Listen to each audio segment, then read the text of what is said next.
आपण पाहत आहात नाशिक खबर न्यूज, जनतेचे हक्काचे व्यासपीठ।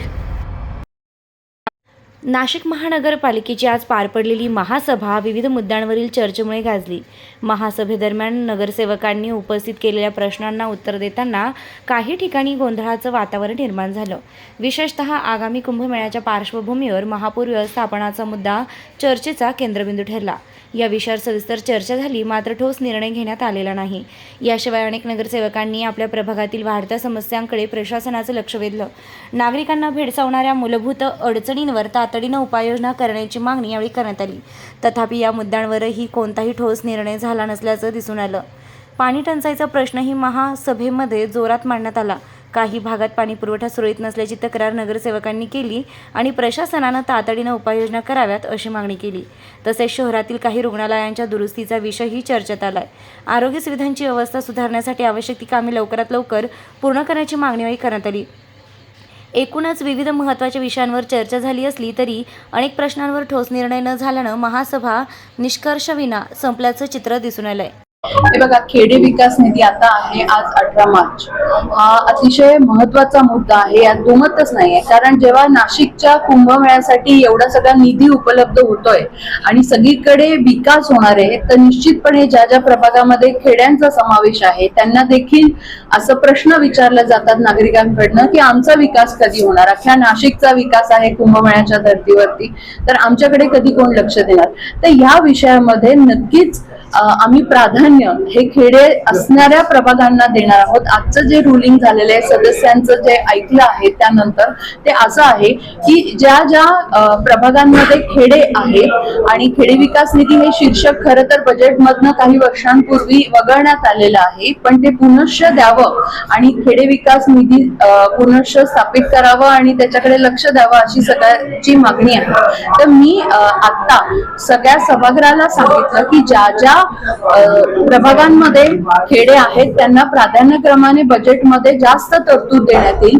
त्याचबरोबर हे जे खेडे असणारे प्रभाग आहेत त्यांच्यासाठी खेडे विकास निधी जो आहे तो शासनाकडे पाठपुरावा करून सन्माननीय मुख्यमंत्री व आपले उपमुख्यमंत्री शिंदे साहेब यांच्याकडे जाऊन आम्ही महानगरपालिकेची म्हणून स्पेशल तरतूद वेळ पडली तर सेंडरला खट्टर साहेबांकडे देखील याची मागणी करून त्याचा पाठपुरावा करू अशा प्रकारचं रुलिंग देण्यात आलेलं आहे।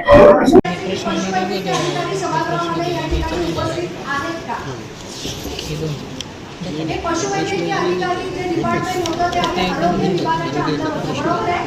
आणि वेगळं तुम्ही डिपार्टमेंट केलेलं आहे। मी प्रश्न विचारते, आपण नंतर त्यांना विचारा। या डिपार्टमेंटमध्ये मला असे 2 किंवा 3 कर्मचारी आहेत। एक आपला तो नंदू पिंगळा कुठे शोधत फिरतो आणि त्याला फोन करतो आणि तो कुठे शोधत फिरतो, त्यांच्याकडे किती स्टाफ आहे याची पहिल्यांदा माहिती करून घ्या। हे आरोग्य विभागाच्या अंडर होतं, त्याच्यावरती आपल्याला कंट्रोल करणं शक्य होतं। आता हे डिपार्टमेंट वेगळं आहे, हे कुणाला अन्सरेबल आहे, याचं हे कुणाला माहिती देतात या संदर्भामध्ये पण माहिती घेणं सन्माननीय महापौरताई आवश्यक आहे।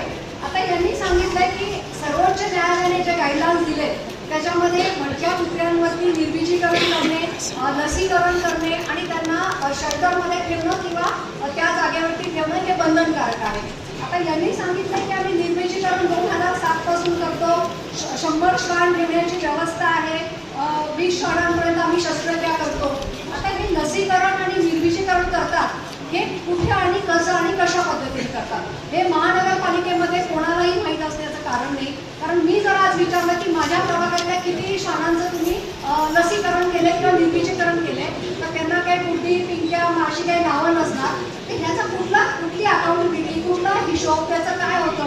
आता त्यांनी दिलंय आर्थिक तरतूदमध्ये शेवटच्या प्रश्नामध्ये 80 लक्ष 16.50 प्रति श्वान, श्वान संख्या 4848। श्वान संख्या तर बघा, प्रत्येक विभागामध्ये श्वान संख्या 4848 आहे। म्हणजे श्वान प्रत्येक विभागात तेवढेच आहेत का? म्हणजे एखाद्या ह्याच्यामध्ये 5000 श्वान असू शकत नाही, एखाद्या ह्याच्यामध्ये 2000 श्वान असू शकत नाही, एकामध्ये 1000 श्वान असू शकत नाही। वेड्यात काढायचं, मूर्खात काढायचं, तर किती वेड्यात काढायचं? किती लोकांच्या तोंडाला पानं पुसायचं? आणि 80-80 लाख रुपये प्रत्येक विभागाचे तुम्ही 80-80 लाख रुपये घेता आणि त्यामध्ये किती श्वानांचं त्या ठिकाणी निर्बीजीकरण होतं याचं उत्तर मिळालं पाहिजे।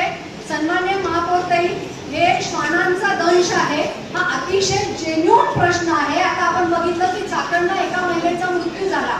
आता आपण शहरामध्ये बघितलं तर रात्रीच्या वेळेला अक्षरशः 40-40 कुत्र्यांच्या टोळ्या सगळ्या त्या रस्त्यावरून फिरत असतात. नगरसेवकांना फोन येतात. नगरसेवकांना फोन केले की तो एखादा बेचारा कर्मचारी येतो, त्याला ते काही कुत्रे पकडता येत नाही, तो पकडतो का नाही ते माहीत नाही आणि आणून परत तिथेच सोडतो. नगरसेवकांना नागरिकांच्या शिव्या घ्याव्या लागतात. हा विषय अतिशय गंभीर्याने घ्या. आणि सर्वात महत्त्वाचं, शहरामध्ये श्वानप्रेमी लोकांची संख्या इतकी जास्त आहे, त्याच्यावरती काम करण्याची इच्छा अनेक लोकांना आहे.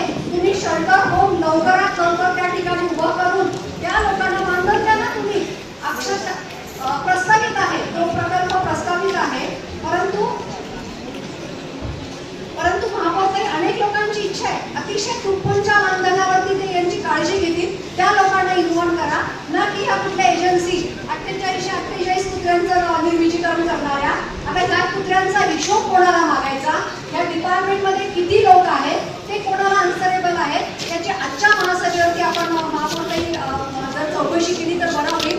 आणि शेल्टर होम कधी होणार आहे आणि ते झाल्यानंतर तुम्ही श्वानप्रेमीला त्याच्यामध्ये इन्व्हॉल्व करणार आहात का, ते पण यावर एवढंच. ते झेरॉक्स मशीन काय 2-3 हजार रुपयाचं, त्या झेरॉक्स मशीनवरती 100 झेरॉक्स काढा, 200 झेरॉक्स काढा, त्यांच्याकडून काम होत नाही.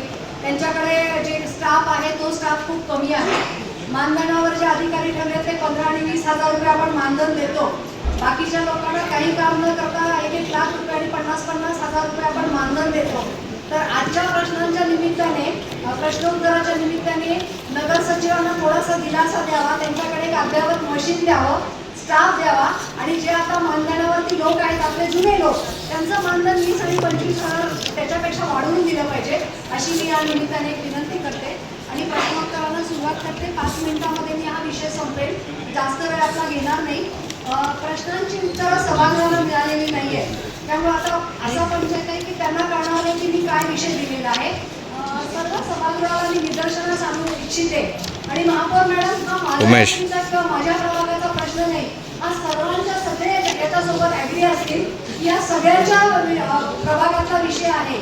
आणि भटक्या कुत्र्यांचा जो कमी आले की अशा पद्धतीने मनमोकळे पद्धतीने अभिनंदन करण्याची वेळ आलेली आहे.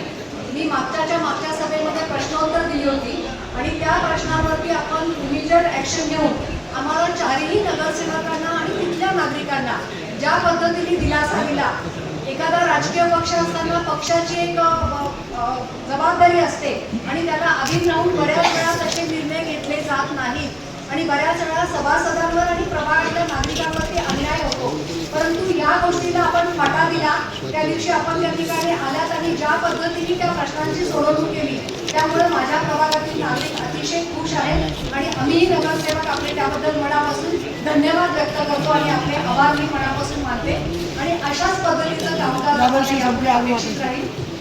सन्माननीय महापौर मॅडम, मी आता प्रश्न विचारले होते.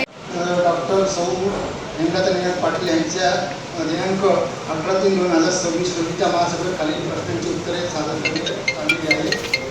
प्रश्न क्रमांक 1, शहरामध्ये असणाऱ्या भटक्या कुत्र्यांसाठी महानगरपालिकेने काही विशेष व्यवस्था केली आहे का?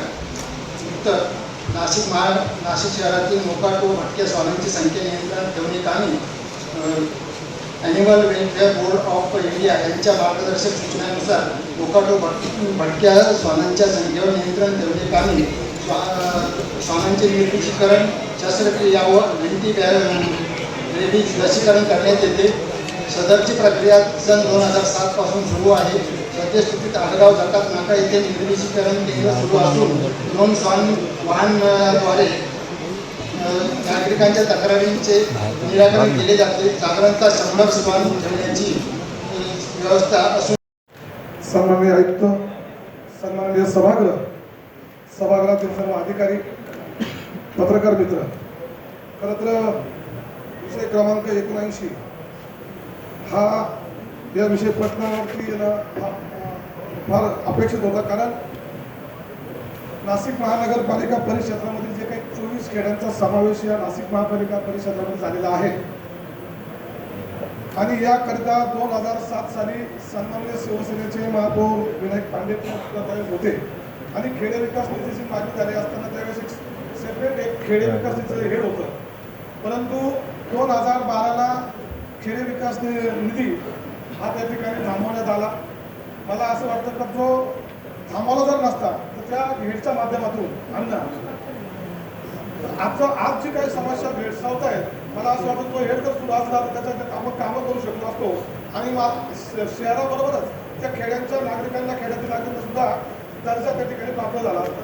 आज अशी परिस्थिती महापौर मॅडम आणि आयुक्त मॅडम, जर आपण नाशिक महानगरपालिका क्षेत्राच्या बाहेर गेलो तर जिल्हा परिषदची हद्द लागते आणि त्या गावांमध्ये गेलो आणि तिला जर विकासाची परिस्थिती बघितली तर तुम्हाला एक काही गाव असं प्रत्येक ठिकाणी तुम्हाला कॉन्क्रीटचे रस्ते दिसतील, ड्रेनेजचा सिस्टम दिसतील, शाळांच्या सुधारणा दिसतील. म्हणजे ग्रामपंचायत सुद्धा चांगल्या पद्धतीने काही ठिकाणी जर विकसित होत असेल, मला असं वाटतं हे 24 खेडे जे या नाशिक महानगरपालिकेमध्ये समावेश झाला त्यावेळी त्यांना फार आनंद झाला होता की आता आम्ही नाशिक महापालिकेच्या हद्दीमध्ये आमचा समावेश झालेला आहे. परंतु त्या तुलनेत जर आपण बघितलं बाकाजी, आणि मला आता अपेक्षा आहे की आपण या ठिकाणी आज याच्यावरती आपण फार बोललं पाहिजे, कारण खेड्यामधून अण्णांनी सांगितलं इथं बसलेला प्रत्येक माणूस जवळजवळ 90% माणसं सगळे खेड्यांमधून आलेले आहेत. आणि या तुलनेमध्ये जर तसं आता सातपूरचं उदाहरण द्यायचं झालं तर सातपूर आणि अंबड MIDC आहे. नाशिक महानगरपालिकेला जो काही कर प्राप्त होतो त्याची जर तुलना आपण जर बघितली तर सर्वाधिक जास्त कर या इंडस्ट्रीमधून आपल्याला नाशिक महानगरपालिकेला मिळतो. दुसरी गोष्ट, त्याच्या तुलनेमध्ये एक आमच्या कुठल्या बाजूच्या भागाच्या विकासाला विरोध नाही, परंतु जर आपण बघितलं तर नाशिक महानगरपालिकेचे जे काही 24 खेडे आमच्याकडे नव्याने नाशिक डेव्हलप होते, गंगापूर रोडचं उदाहरण दिलं तर सर्वात हायराईज बिल्डिंग आज त्या ठिकाणी होत आहे आणि त्याच्यातून जो कर प्राप्त होतोय, सातपूर असेल, अंबड असेल, नाशिक रोड परिसर असेल, आळगाव परिसर असेल, मसरूळ असेल, जो काही हे खेडे 24 खेडे याच्या आजूबाजूला शहर आता नव्याने परंतु त्या तुलनेमध्ये आपण त्या ठिकाणी त्या नागरिकांना काय देतोय हा मोठा प्रश्न आहे. तर माझी आपल्याला कळकळीची विनंती आहे की आता 2012 ते 2026 म्हणजे साधारणतः 14 वर्षाचा हा वनवास झालेला आहे. आलं लक्षात? हा 14 वर्षाचा वनवास या खेड्यातील नागरिकांना विकासापासून आपण दूर ठेवण्याचं मला वाटतं त्या ठिकाणी आपण काही काम करतोय का? ते नाशिक महानगरपालिकेला कर भरत नाही का? ते टॅक्स भरत नाही का? पाणीपट्टी भरत नाही का? घरपट्टी भरत नाही का? मग असं जर होत असताना त्यांच्या माध्यमातून जे या ठिकाणी लोकप्रतिनिधी आम्ही या ठिकाणी काम करतो आहोत त्या ठिकाणी आम्हाला विचारणा करतात.